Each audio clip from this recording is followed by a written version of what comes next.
Okay, this is the Professor, CBMD PhD, and today's Tuesday, September 19th, 2023. It is 4:53 and 52 seconds, AM Eastern Standard Time, and today's research, photochemical upconversion. So let's hop to it here. A step change in upconversion, the key to clean, water-green energy, and futuristic medicine, achieving photochemical upconversion in a solid state is a step closer to reality. Date September 18, 2023. Source, ARC, Center of Excellence in Excited Science. The scientific investigators and researchers demonstrated that a key stage in the upconversion process can be achieved in a solid state, making it more likely that a functioning device can be manufactured at commercial scale.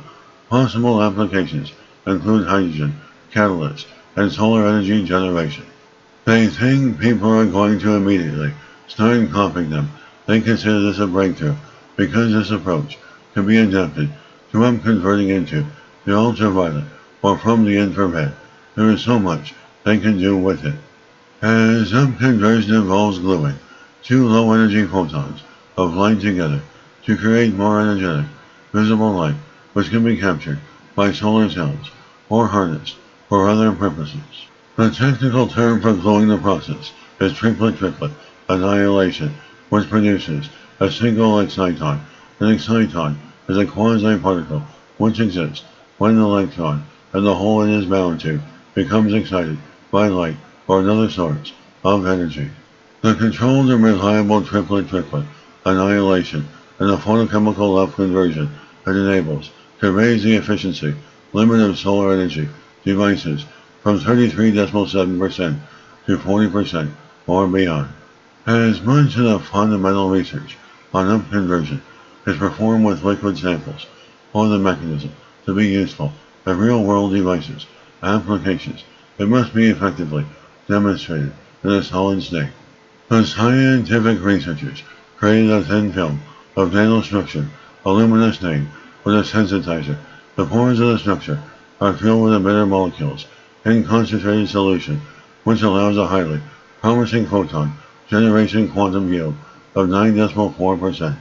The next step for the researchers is to move beyond the concentrated solution used in this approach and to achieve similar results in an entirely solid state, potentially by using a gel-like substance.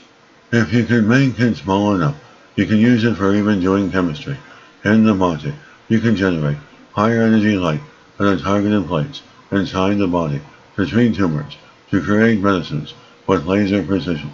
Water purification is another use for upconversion. If you can upconvert the visible spectrum into quite a harsh UV, you can kill bugs and save millions of lives each year in the developing world. Other applications potentially able to be powered by new upconversion techniques include infrared technology like night vision and even 3D printing. And this is the Professor of Space Technology, Advanced Physics, Mathematics, Computer Science, and Leader of Research. This video was created for educational purposes only. Hope you enjoyed listening. Until next time, have a great day.